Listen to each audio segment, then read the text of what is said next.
Most people believe that you have to be debt-free in order to build wealth. And that's coming from me with over $200,000 in personal debt. And majority of that is driven by student loans. I hear so many people say that, oh my gosh, I must pay off all my debt before I can start building wealth. But in this video, I'm here to change that narrative and tell you that you don't have to choose one or the other. I didn't just learn from grinding, experience, and hard knocks. I've actually seen this in real life corporations. And so within corporations, I've worked within banks. And then specifically within the banks, I worked within the wealth management line of business. And being an analyst within the wealth management line of business, I've seen some things. Within wealth management, there's the banking side and the lending side. The banking side is your deposit account, and then the lending side are more of the loans. And both of those sides of the business has a financial metric called interest income. And I'm not going to get into the complexity of all the banking financial metrics, so all of you bankers can calm down. But there was one busy morning where I was sitting at my desk. I was sipping my coffee, I refreshed the data set, just jumping around in my Excel spreadsheet. And once I refreshed the data source, I seen all of the interest income from our lending group. And then when I drilled down within my spreadsheet, I seen car loans, mortgage loans, and then I even seen a line called custom lending. And so I paused, took another sip of my coffee, and I drilled even deeper into the custom loans. And as I did research within that line, I seen that yachts were being financed. And you guessed it, the yachts were being financed from the wealthy individuals. And that right there just proves that you don't have to be debt-free in order to build wealth. Now, I would say, the only caveat to that is a yacht doesn't help you build wealth. But the whole purpose of me explaining that to you is to show you that no wealthy individual is debt-free. All right, so now let's go ahead and jump into the secrets. The first secret is focus on cash flow, not just debt elimination. And I know throughout all my videos, I talk about paying off high interest debt. But what separates this video versus the rest of my videos is you believe you have to choose to pay off debt or build wealth. And then with this context, I'm showing you how to have both debt and build wealth. Let's suppose that you have a personal loan that's $10,000 and you have it financed for 5 years or 60 months. And let's also suppose that your payments are $300 per month. And let's say it's an average interest rate of 8%. But don't fact check me because I'm just throwing out numbers. And let's say that you work at your job and you're making decent income.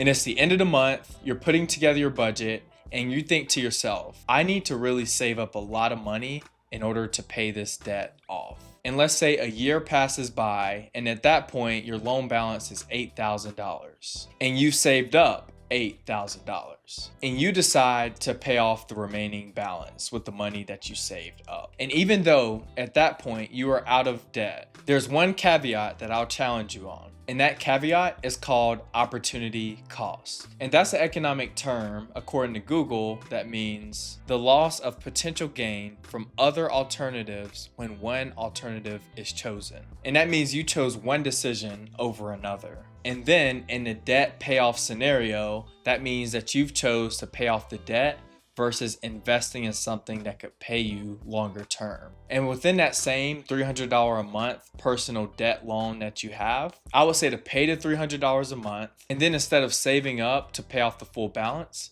I would take the extra margin and invest in assets. And one asset could be you. You take a look in the mirror and you say, what skill set can I have that's gonna pay me later on? Or the second asset could be a business, and that business can generate income for you later on. Or a third asset could be a certification, and that certification can get you a job that'll pay you more money. But focusing on cash flow gives you long-term breathing room and sustainability. Next, let's dig into the second secret, and that is investing in yourself. For me personally, obviously, I invest into my YouTube channel because I believe and I have faith that my YouTube channel will pay me later on. And I know that briefly I touched on this earlier. But how this will work for you is that if you invest in yourself, whether that's a skill set, a business, or a degree, then now you have the potential of making more income that you can invest in other assets that can help you build wealth longer term. And for me personally, even though I do have a lot of debt, I'm still investing in this asset, which is my YouTube business that'll pay me later on. And the reason this works is no one can take the skill set away from you.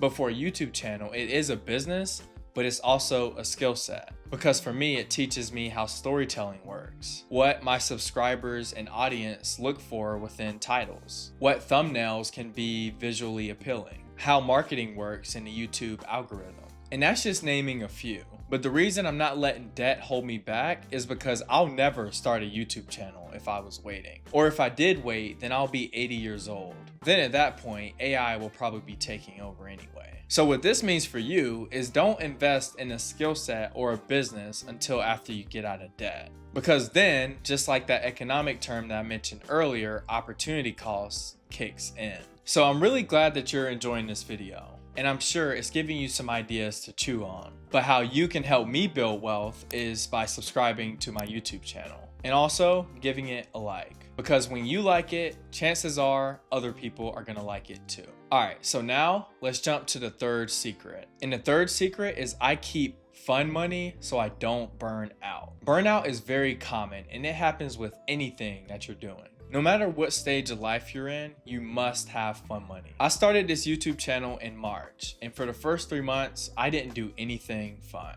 I was purely focused on making the bag, I was budgeting tight, and then I realized that I was starting to get aggravated and very resentful. Because as of today, YouTube is not paying me yet. And I was focused on, just grind.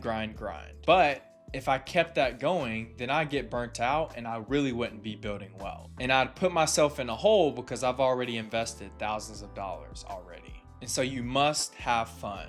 So that means take an annual vacation, or go out with friends once a week, or go on that shopping spree once a month, or do something that is fulfilling to you. Because if you burn out, then it's really no point of doing it anyway. Then you're gonna be back to square one, living paycheck to paycheck and not building wealth. So I'm glad that I was able to tell you 3 ways that I'm still building wealth while still being in debt. And I just wanna tell you that you can do the same thing.